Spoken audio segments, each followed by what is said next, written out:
ஆனானப்பட்டு எங்கள் ரஜினி சாருக்கு வெறும் ரத்தமாக இருக்குது படத்தில். இல்லை பெரிய படம்லாம் போய் பார்த்தேன் நான். ஒரு படம் போய் பார்த்தா மொத்தம் ஒரு 100 பேர் இருக்காங்க. 5000 பேர் உட்கார வேண்டிய இடத்துல 100 பேர் இருந்தால் எனக்கு பயம் வருமோ வராதா?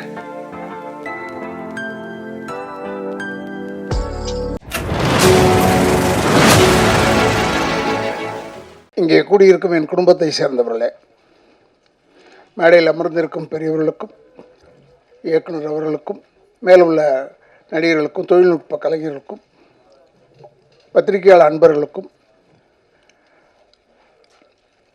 என்னை ஞாபகப்படுத்தி கொண்டிருக்கிற யூடியூப்பை சேர்ந்த அன்பு சகோதரர்களுக்கும், மேலும் உள்ள அத்தனை நல்லுள்ளங்களுக்கும், இந்த இடத்தை அளித்திருக்கும் நிர்வாகத்திற்கும் என்னுடைய வணக்கங்களை சொல்லி,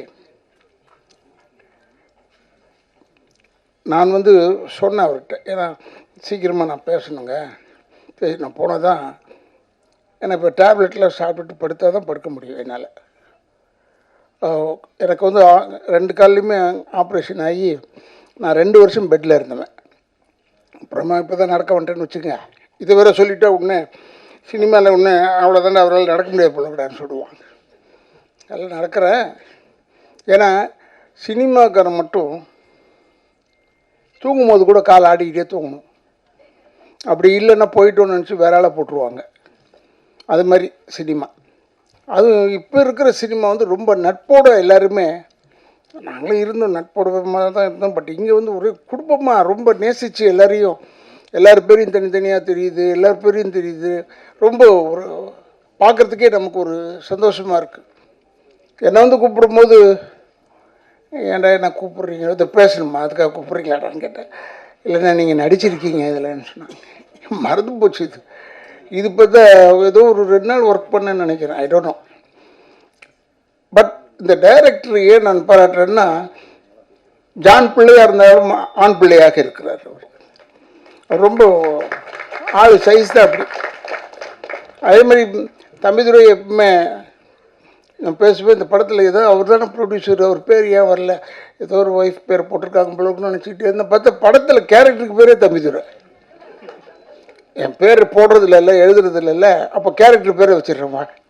இப்போ தம்பிதுரைன்னு ஒழிச்சிக்கிட்டே இருக்கும். ரொம்ப ஒரு நல்ல குரூப். பெரிய எல்லாருமே பத்திரிகையாளர்கள் எல்லாருமே சப்போர்ட் பண்ணணும் டு திஸ் குரூப்.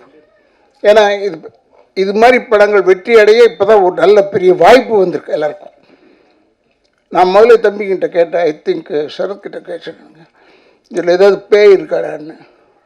இல்லைண்ணே பேயெல்லாம் கிடையாது. ஆனால் ஒன்று இருக்குது, வெட்டுக்குத்து இருக்குது. ஏதோ ஒன்று இருக்கணும்ல, ஏதோ ஒன்று இருக்கணும். வெட்டுக்குத்தாவது இருக்கணும், ரத்தம் இருக்கணும். ஆனானப்பட்டு எங்கள் ரஜினி சாருக்கு வெறும் ரத்தமாக இருக்குது படத்தில். இல்லை அவரே ரத்தத்தை நம்பி எடுக்கும்போது நம்மெல்லாம் என்ன சாதாரணமான ஸ்டார்டிங்லேருந்து ரத்தத்தை காமிக்கலாம், தப்பே கிடையாது. ரொம்ப நல்ல இந்த படம் வந்திருக்கும்னு ஒரு எதிர்பார்ப்பு இருக்குது. டெஃபினட்டாக தேட்டரில் பார்க்குறதுக்கு இன்னும் பிரமாதமாக இருக்கும். இங்கே இருக்கிற பத்திரிகையாளர் நண்பர்களுக்கு சொல்கிறேன், தயவுசெய்து இதை தேட்டரில் பார்க்க சொல்லுங்கள் ஜனங்களை. ஏன்னா இந்த இப்போ ஓடிடி பிளாட்ஃபார்ம் அது என்னென்னமோ சொல்கிறாங்க, இங்கிலீஷில் சொல்கிறாங்க. இதில் ஆனால் ஒரு பாட்டு அப்படி தான் பார்த்தேன். ஒரு பாட்டு ஆங்கிலத்திலே பாடியிருக்காங்க.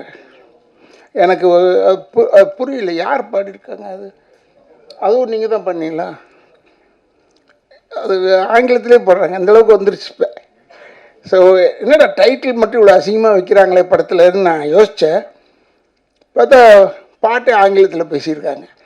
ஸோ இனிமேல் நம்ம இம்ப்ரூவ்டு, அதாவது இந்தியாவுக்குள்ளே ரிலீஸ் ஆகலனா கூட பரவாயில்ல, வெளியே போய் ரிலீஸ் ஆனாலும் இங்கிலீஷ் புரியும்ல எல்லாருக்கும். அதனால் என்னமோ தெரியல இங்கிலீஷில் பாட வச்சுருக்காங்க. I am not against English. I studied in Anglo Indian school. But still Tamil படம்னு வரும்போது ஏற்கனவே தமிழை கொலை பண்ணிகிட்டு இருக்காங்க. அதில் வேறு இப்போ ஒரு ஆங்கில பாட்டு அது இதுன்னு வச்சு ரொம்ப தமிழை கொண்டுடாதீங்க, இல்லாமல் ஆக்கிடாதீங்க. இப்போ எப்படி தம்பிதுரை பாருங்கள், சுயநலமாக தன்னுடைய பேரை ஹீரோவுக்கு வச்சு விட்டார். அது மாதிரியாவது இருக்கணும், ஒரு சுயநலம் வேணும்ல. இல்லைன்னா இது முடியாது. டெஃபினட்டாக இது பெரிய வெற்றியாகும். ஐ திங்க் 12th ரிலீஸ் நினைக்கிறேன் இந்த படம். இல்லை ஏதோ ஒன்று தேட்டர் எப்போ கிடைக்கும் போது போங்க, க்யூவில் போயிடும். ஏன்னா இப்போல்லாம் பேப்பரை திறந்தா போதும், டெய்லி 2 படம் பார்த்துக்கிட்டே இருக்கோம். அதில் அது மாதிரி இல்லாமல் இந்த படம் பெரிய வெற்றியாக அமைய வேண்டும். ஏன்னா சகோதரர் இந்த கதாநாயகனாக நடித்தவர்கிட்ட வரும்போதே சொன்னேன், உன்னை எங்கேயோ பார்த்த மாதிரி இருக்கிறியா, நல்லா இருக்கிறியா நீ அப்படின்னு சொன்னேன். இந்த படத்தில் ஒரு நல்ல ஒரு கதாநாயகன் பண்ணியிருக்காரு. அவரெல்லாம் டெஃபினட்டாக பெரிய அளவில் வளர வேண்டும். இப்போ தீனாக்கு போய் இதை சொல்லக்கூடாது, தீனா நீ வளரணும், நல்லா வளர்ந்துட்டான் இப்போ, இல்லை நல்லா ஆகிட்டான். முதல்ல அவன் முகத்தை பார்த்த உடனே நினச்சேன், இது நல்ல படம், இது வந்து வெறும் குத்துக்கோலையாக தான் இருக்கும், ஏன்னா இவன் நடிக்கிறான் இதில் அப்படின்னு யோசனை பண்ணிகிட்டு இருந்தேன். அதே மாதிரி வந்துருச்சு. மீதியில் என்ன பற்றி சொல்லுவாங்க, நான் நடித்தேன்னா வில்லன் இருக்கார், அவர் குடும்பத்தை கெடுப்பார் அப்படின்னு சொல்லுவாங்க. ஆனால் இப்போ இவரை பார்த்து குடும்பத்தெல்லாம் கெடுக்கிறது இல்லை, குடும்பத்தை கொலை பண்ணிவிடுவார், அவ்வளோதான். இதே வித்தியாசம் எங்களுக்கு வந்தீங்கன்னாக்கும். பட் ஸ்டில் இவர் கூட இப்போ வில்லனாக பண்ணியிருக்காரு. அவர் உண்மையிலே எனக்கு ரொம்ப பிடிக்கும். இப்போ லேட்டஸ்ட்டாக இவர் தான் யங் யூத் வில்லன். இப்போ தீனா அங்கேருந்தெல்லாம் கொஞ்சம் ப்ரொமோஷன் வாங்கியிருக்காருன்னு நினைக்கிறேன். ஏன்னா நான்லாம் ரொம்ப ப்ரொமோஷன் வாங்கி ரொம்ப தூரத்துக்கு போயிட்டேன். நான்லாம் இப்போ ஆர்டர் பண்ணுறதோடு சரி, போய் அவ்வளோ கொலை பண்ணு, இந்த குடும்பத்தை கெடு அப்படின்னு ஆகிட்டேன். ஏன்னா நம்மளால் முடியல. இன்னும் கொஞ்சம் தீனா இருக்கார் போல இருக்கு, இன்னும் கொஞ்சம் போய் அவரே போய் கொள்கிற அளவில் இருக்காருன்னு நினைக்கிறேன். But any I really appreciate. நம்ம ஏன்னா சில பேர் முகத்தை பார்க்கும்போது நல்ல விஷயத்துக்கு கூப்பிட மாட்டாங்க பொதுவாகவே. என்ன அச்சமில்லை படம் பண்ணும்போது டைரக்டருக்கு கேபி சார்கிட்ட போய் நான் எப்பயுமே அட்வான்ஸ் வாங்குறது அவர்கிட்ட வாங்குவேன். படம் தர மாட்டாங்க, இருந்தால் கூட அவர்கிட்ட தான் போய் வாங்குவேன், சண்டை போட்டாவது வாங்கிடுவேன். அது ஒரு எனக்கு ஒரு ப்ராக்டிஸ். நான் ஃபஸ்ட்டு படம் மண்மொழியிலேருந்து அவரோட ஒர்க் பண்ணிகிட்ருக்கேன். அப்போ அவர்கிட்ட போய் கேட்டேன். நான் கேட்டதுக்கு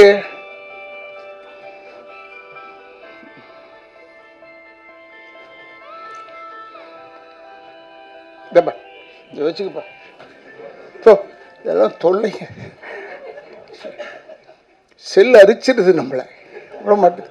அப்போ பாலச்சந்திர சார்கிட்ட போய் தான் எப்போயும் ஃபஸ்ட்டு படம் வாங்கிறது எனக்கு.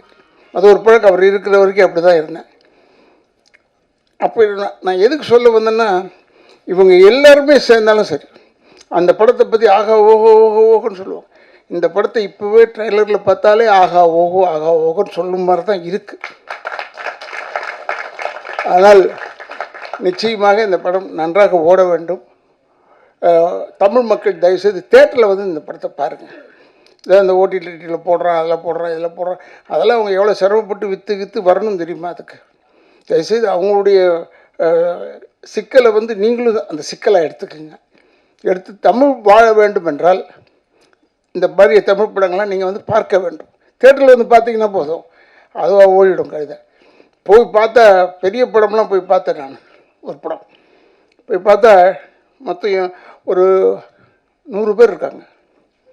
5000 பேர் உட்கார வேண்டிய இடத்துல 100 பேர் இருந்தால் எனக்கு பயம் வருமோ வராதா? ஐயோ நம்ம மட்டும் தனியாக உட்காந்துருக்குமே இந்த பக்கம்னு நினச்சேன். அப்படிலாம் இல்லாமல் நீங்கள் இந்த படத்தை வந்து தேட்டரில் வந்து பாருங்கள், பெரிய வெற்றி அடைய வேண்டும் என்று எல்லாரையுமே வாழ்த்துறேன். எனக்கு பேர் வந்து ஒருவேளை உதட்டளவில் மறந்திருக்கலாம், உள்ளத்தளவில் மறக்கவில்லை என்று சொல்லி விடைபெறுகிறேன். நன்றி, வணக்கம்.